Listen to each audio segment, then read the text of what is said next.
1 एकड़ में farming start की थी। आज लगभग हम 12 एकड़ में फार्मिंग कर रहे हैं और साथ साथ में मैंने एक 20 टन पर डे के हिसाब के से एक झींगा का फीड मैन्युफैक्चरिंग का एक प्लांट लगाया है। सबसे पहले हमने ये जो तालाब है 1 एकड़ का, इसमें हमने एक कल्चर किया जिसमें हमने लगभग 4 महीने में 5 से 6 लाख रुपए का प्रॉफिट ले लिया था। जैसे ही हमने ये एक कल्चर ख़त्म किया तो हमने डिसीजन लिया कि हम इसको और बढ़ाएंगे। हमने नेक्स्ट ईयर 7 एकड़ में स्टार्ट कर दिया। उसके बाद में धीरे धीरे करते करते 12 एकड़ में फार्मिंग हो गई। अगर ये हम पूरी रात में अगर 1 घंटा कंटिन्यू बंद रह गया तो समझो तालाब में दिक्कत हो जाती है। 4 से 5 महीने का एक कल्चर होता है। 4 से 5 महीने में हम एक तालाब में 4 से 5 टन के करीब में मटेरियल निकाल लेते हैं। अगर डोमेस्टिक मार्केट की बात करें तो गाजीपुर मंडी है दिल्ली में, वो मुंबई में, गुजरात में और आंध्रा में है, वहाँ पे सप्लाई करते हैं। बायर जो हैं यहाँ आ जाते हैं पॉन्ड से, फार्मर्स से सीधा गाड़ी में मटेरियल उठा लेते हैं। ये जो फीड खाता है वो भी लाइन इसकी क्लियर दिखाई देते हैं, फीड खाया कि नहीं खाया। अगर नहीं उठाता है तो वो भी पता चलता है। अभी इस साइज़ की बात करें तो लगभग ये जो है इसका 320-330 रुपये तक का रेट चल रहा है और जो 30 ग्राम का जो झींगा हो जाता है उसका रेट लगभग 400 रुपये तक का चल रहा है। तो दोस्तों आज हम पहुंचे एक बहुत ही शानदार फार्म पे। आज हम आए हुए हैं हरियाणा के अंदर। यहाँ पर मैं आपको दिखाऊंगा झींगा फार्मिंग से आप कैसे हज़ारों नहीं बल्कि लाखों रुपए कमा सकते हैं। साथ ही तो सर सबसे पहले नमस्कार आपको। नमस्कार जी। कैसे हैं सर? बढ़िया सर, बढ़िया। आप बताओ कैसे? क्या लोकेशन है फार्म की और हम लोग कहाँ पे खड़े हुए हैं सर अभी? सर चरखी दादरी डिस्ट्रिक्ट हरियाणा, गांव ढोकी। सर थोड़ा सा अभी मैं देख रहा हूँ आप काफ़ी यंग हैं और इस छोटी सी उम्र में आपने बहुत बड़ा मुकाम सर यहाँ पे हासिल किया हुआ है। थोड़ा जो आपकी पीछे की जर्नी है उसके बारे में हम बात करेंगे। थोड़ा बताइए पीछे की जो जर्नी थी आपके पास जो था। सर मेरा नाम अनिल पुनिया है और लगभग 2014 से हम सिरम फार्मिंग कर रहे हैं। 2014 में हमने सर ये 1 एकड़ में फार्मिंग स्टार्ट की थी। आज लगभग हम 12 एकड़ में फार्मिंग कर रहे हैं और साथ साथ में मैंने एक 20 टन पर डे के हिसाब के से एक झींगा का फीड मैन्युफैक्चरिंग का एक प्लांट लगाया है। जी हम देख रहे हैं सर जी। हालांकि इसमें जाना अलाउड नहीं है, ये पर्सनल चीज़ें हैं, बट फिर भी मैं आपको दिखा रहा हूँ कि ये सर का फीड रूम है। सर यहाँ पे क्या होता है, फीड तैयार होती है? जी, यहाँ पे हम फीड मैन्युफैक्चरिंग कर रहे हैं। तो यहाँ पे आपका फीड मैन्युफैक्चरिंग हो गया। हाँ जी। तो पहले आपने फीड मैन्युफैक्चरिंग स्टार्ट करी या फिर झींगा पालन शुरू करा आपने? हमने सर पहले झींगा पालन शुरू किया था 1 एकड़ से जी, और उसके बाद हमने फार्मिंग बढ़ाई। उसके बाद में फिर धीरे धीरे हमने ये फीड बनाने का। अच्छा इधर सर आपका ऑफिस वगैरह हो गया? हाँ जी, ये ऑफिस है। चलिए देख लेते हैं प्राइस। हाँ जी, काफ़ी यहाँ पर प्राइस वगैरह मिले हुए हैं सर को। तो ये प्राइस वगैरह मिले हुए हैं जो कि इस फार्मिंग के अंदर ही बहुत ही कम समय में इतने सारे प्राइस सर ने यहाँ पर हासिल करें हैं, तो बहुत बड़ी बात है। और ये कुछ अपना ऑफिस है और ये CCTV यहाँ से सब कुछ मॉनिटर होता है यहाँ पे CCTV के द्वारा। एंड यहाँ पे गेस्ट रूम है यहाँ पर और ये किचन हो गई यहाँ पर। तो अनिल जी थोड़ा सा बताइए कि इसकी शुरुआत कैसे हुई, कैसे आपने मन बनाया झींगा पालन करने का, क्या आपको इसमें अच्छा लगा? सर 2014 में छोटा भाई है विनोद पुनिया, उनका कोई दोस्त ये झींगा पालन का काम कर रहा था, तो भाई ने बताया कि ऐसे ऐसे ये काम है, इसमें अच्छा प्रॉफिट है। तो जैसे हम जॉइंट फैमिली में रहते हैं, लगभग 25 आदमी एक ही परिवार में, तो हमने सबने डिसीजन लिया ठीक है हम करके देखते हैं। तो सबसे पहले हमने ये जो तालाब है 1 एकड़ का, इसमें हमने एक कल्चर किया जिसमें हमने लगभग 4 महीने में 5 से 6 लाख रुपए का प्रॉफिट ले लिया था। जैसे ही हमने ये एक कल्चर ख़त्म किया तो हमने डिसीजन लिया कि हम इसको और बढ़ाएंगे। हमने नेक्स्ट ईयर 7 एकड़ में स्टार्ट कर दिया।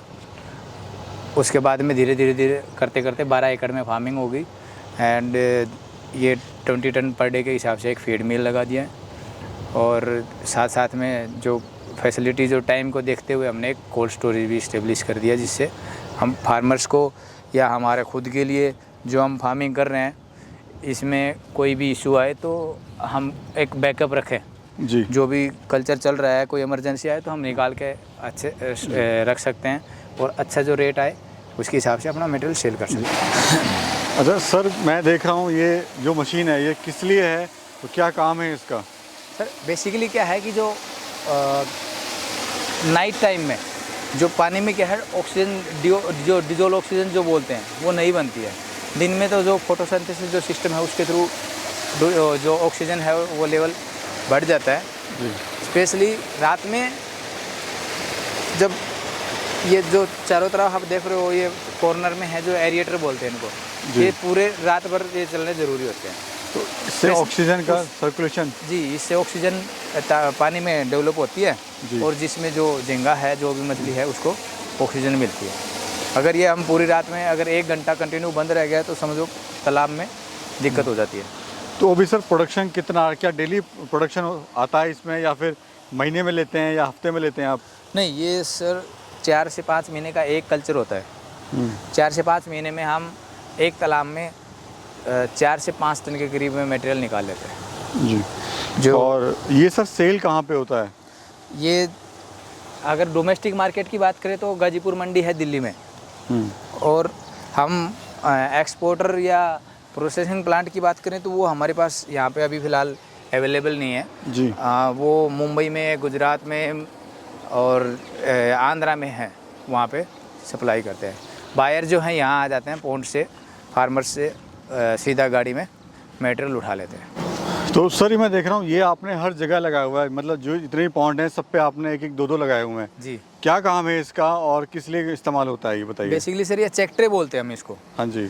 ये जो हम तालाब में फीडिंग करते हैं, दिन में 4 बार फीडिंग करते हैं, तो जो कुछ फीड है, जो कुछ परसेंटेज जो फीड है वो इसके जो चेक ट्रे है इसके अंदर लगाया जाता है, और इसको हम साइज़ के अकॉर्डिंग ये जैसे 1.5 घंटे में या 1 घंटे में इसको मॉनिटरिंग करना होता है।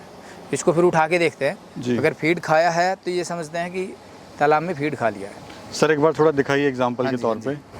इसको इस तरह से उठाया और ये जो है वहाँ से उड़ जाता है। देखिए दोस्तों, ये जो है एक चेक ट्रे बोलते हैं, यानी इसको रैंडमली चेक करते हैं। क्वालिटी भी चेक होती है सर इसमें झींगों की? हाँ जी, इसमें ये देखिए सर, थोड़ा आइए ज़रा पास में। ये सर झींगे उछल रहे हैं अभी। हाँ जी। तो ये देखिए दोस्तों, ये झींगे हैं जो फर्स्ट टाइम हमने देखा है, और आप भी शायद देखिए। ये देखिए इसमें क्या है, ये जो फीड खाता है वो भी लाइन इसकी क्लियर दिखाई देता है, फीड खाया कि नहीं खाया। अगर नहीं उठाता है तो वो भी पता चलता है। और चेक ट्रे में बेसिकली आप देख रहे हो ना, अभी फीड नहीं है, इसमें फीड डाला था। अच्छा सर, ये आवाज़ भी कर रहे हैं ये अभी अगर इसको 2 मिनट से ज़्यादा बाहर रखेंगे तो ये ख़त्म हो जाएगा। ओके। अभी कितना एज होगी सर इनकी? ये है अभी 3 मंथ, 90 DOC। और ग्रामेज की बात करें कितना ये ग्राम? 25 ग्राम का है जी। और रेट अगर बेचना चाहें इसको तो कितने का बिकेगा ये? अभी इस साइज़ की बात करें तो लगभग ये जो है इसका 320-330 रुपये तक का रेट चल रहा है, और जो 30 ग्राम का जो झींगा हो जाता है उसका रेट लगभग 400 रुपये तक का चल रहा है। सर अगर मार्केट की बात करें तो कहाँ मार्केट है इसकी, मतलब लोग ये जानना चाहेंगे भाई अगर कोई शुरुआत करना चाहता है तो? सर अगर मैंने आपको बताया ना, जैसे डोमेस्टिक मार्केट हमारे लोकल में, अगर हमें लोकल में अगर सेल करना है, कम निकालना है, जैसे 500 kg निकालना है, 700 kg निकालना है, 1 टन निकालना है, तो हम उसके हमारे लिए ऑप्शन रहता है गाजीपुर में, गाजीपुर मंडी दिल्ली। और अगर हमें कंप्लीट हार्वेस्ट करना है, जैसे पूरे तालाब में 4 टन निकालना है, 5 टन निकालना है, 6 टन निकालना है, तो बायर्स हैं जो साउथ से आते हैं, मुंबई से, गुजरात से, वो डायरेक्ट आपके फार्म पे आ जाते हैं? वो सीधा अपने फार्म पे गाड़ी लगा लेते हैं, और 6 टन की, 8 टन की, 10 टन की गाड़ी होती है, वो लोड करके निकाल लेते हैं। वो फ्रीज रहता है उस गाड़ी में? फ्रीजर वो आइसोलेटेड और इन रेफ्रिजरेटेड कंटेनर होते हैं, वो हमारे पास खुद के, अपने पास खुद के हैं, तो वो उनमें मटेरियल निकाल के। यानी सर मोटा मोटा सेलिंग की जो है कोई ऐसी बड़ी चुनौती नहीं है इसमें? सेलिंग का कोई इशू नहीं है। ये मोस्टली एक्सपोर्ट होता है, इसलिए USA, चाइना में इसकी काफ़ी बड़े लेवल पर डिमांड है। और पेमेंट सर नकद होती है या फिर कुछ टाइम बाद ही मिलती है इसमें? नहीं, इसकी पेमेंट जो है फार्मर को ऑन स्पॉट पॉइंट पे मिलती है। जी जी। सर जब आपने शुरू करा तो आपको इसमें समस्याएं क्या क्या आई थी, क्योंकि हर काम में चैलेंजेस होते हैं कुछ ना कुछ? सर जब हमने स्टार्ट किया तो एक तो ये हमारे यहाँ का कोस्टल एरिया का कल्चर है, हम नॉर्थ इंडिया का कल्चर है नहीं, तो एक तो हमें नॉलेज की थोड़ी कमी थी। दूसरा जो गवर्नमेंट साइड से सपोर्ट जो साइंटिस्ट हैं, टेक्नीशियन हैं, उनकी इतनी उपलब्धता नहीं थी। जी। अभी कंपैरिजन जो हमने स्टार्ट किया था उस टाइम से और अभी काफ़ी फ़र्क हो गया। हर फील्ड में टेक्निकल सपोर्ट भी अच्छी हो गई है, जैसे इक्विपमेंट भी अवेलेबिलिटी हो गई है, मार्केट भी बढ़ गई है, बायर्स की जो संख्या थी वो भी बढ़ गई है, और व्हीकल भी टाइम से अवेलेबल हो जाते हैं। तो अभी और पहले में काफ़ी फ़र्क हो गया है। और अभी कितना एकड़ में आप कर रहे हैं सर? टोटल 12 एकड़ में फार्मिंग कर रहे हैं। 12 एकड़ में जी। और सर मैं देख रहा हूँ दूसरा, यहाँ पे इस पॉन्ड का कलर जो है कुछ और है और इसका कुछ और है, तो क्या है, क्यों ऐसा हो रहा है सर, थोड़ा बताइए। सर ये जो क्या होता है कि इसमें 120 दिन का कल्चर हो रखा है, इसमें 60 दिन का कल्चर हो रखा है, तो वो डिपेंड करता है। अगर जितना ज़्यादा लंबा कल्चर चलता है तो पॉन्ड में पोल्यूशन भी होता है, मेंटेनेंस, और कई बार क्या होता है कि पता नहीं चलता पॉन्ड में ऑटोमेटिक जो प्लैंकटन डेवलप होते हैं ना, किस टाइप के जनरेट हो जाते हैं। सर अगर बात करें जैसे कि एक पॉन्ड ये हमारा है पूरा, इसमें खर्चा कितना आता है इसको बनाने में, और इससे प्रॉफिट कितना दिन में कितना हो जाता है? अगर 1 एकड़ की हम बात करें स्टार्टिंग से लेके फर्स्ट टाइम, अगर स्टार्टिंग से लेके हार्वेस्ट करने तक, तो लगभग 10 लाख रुपए के लमसम 1 एकड़ में खर्चा आता है।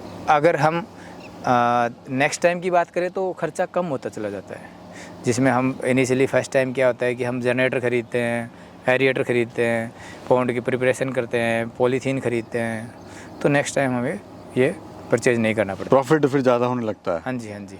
नेक्स्ट टाइम क्या खर्चा कम हो जाता है, प्रॉफिट के चांसेस बढ़ जाते हैं। और ये देख रहा हूँ सर, ये पॉलीथीन वगैरह इसमें लगानी पड़ती है, क्यों आपने लगाई हुई है? वो डिपेंड करता है सर मिट्टी के ऊपर। जैसे ये हमारा जो एरिया है ये बालू रेत का एरिया है, तो बालू रेत के एरिया में अगर पॉलीथीन नहीं लगाएंगे तो पानी यहाँ रुकता नहीं है। अगर जहाँ पानी रुकता है वहाँ पे ये पॉलीथीन लगाने की ज़रूरत नहीं होती। जी। अच्छा सर, मैं देख रहा हूँ आपने यहाँ पर एक ये कोल्ड स्टोरेज बनाया हुआ है। हाँ जी। तो इसका क्या फ़ायदा और क्यों आपने इसको बनाया हुआ है? इसका सीधा सीधा एक तो बेनिफिट ये है कि जिस टाइम पर अगर कई बार क्या होता है कि रेट डाउन होता है, तो अगर हम रेट के टाइम में हम निकाले और सीधा कोल्ड स्टोरेज में रख दिए, रेट आने के ऊपर सेल कर दिया। दूसरा, किसी फार्मर को इन केस इमरजेंसी हो जाती है, ड्यू ड्रॉप हो जाती है, या कई बार क्या होता है कि जैसे गाजीपुर मंडी का जो ऑप्शन हमने बताया वो ट्यूसडे को क्लोज होती है। किसी फार्मर को फॉर एग्जांपल मंडे को दिक्कत हो गई, मंडे को ड्यू ड्रॉप हो गई, या मंडे को कोई दिक्कत हो गई, उसको फार्म निकालना पड़ गया, तो उसके पास लोकल में कोई ऑप्शन नहीं होता है, तो दैट टाइम फार्मर निकाल के अपने यहाँ लेके आ सकता है, वो हम कोल्ड स्टोर में लगा सकते हैं, जिसमें फार्मर को नुकसान नहीं होता। और बच्चा वगैरह सर कहाँ से मिलता है, कितने का मिलता है इसका? इसका जो सीड है वो प्रति सीड 55 पैसे के करीब कॉस्ट पड़ती है, और ये जो सीड है ये साउथ से आता है, विशाखापट्टनम से, उड़ीसा से या पौंडीचेरी साइड से इसका सीड आता है।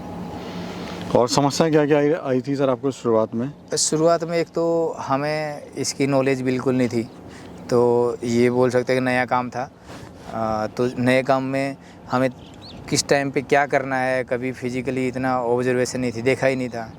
दूसरा, जैसे मैंने आपको बताया कि कोई भी टेक्नीशियन यहाँ पे इतने थे नहीं, सेल करने के लिए यहाँ पे व्हीकल या बायर इतने अवेलेबल नहीं थे, निकालने के लिए लेबर जैसे जो जाल पार्टी है वो इतनी अवेलेबल नहीं थी, तो स्टार्टिंग में काफ़ी चीज़ें थोड़ी जो चैलेंजिंग आए थे। बिल्कुल जी।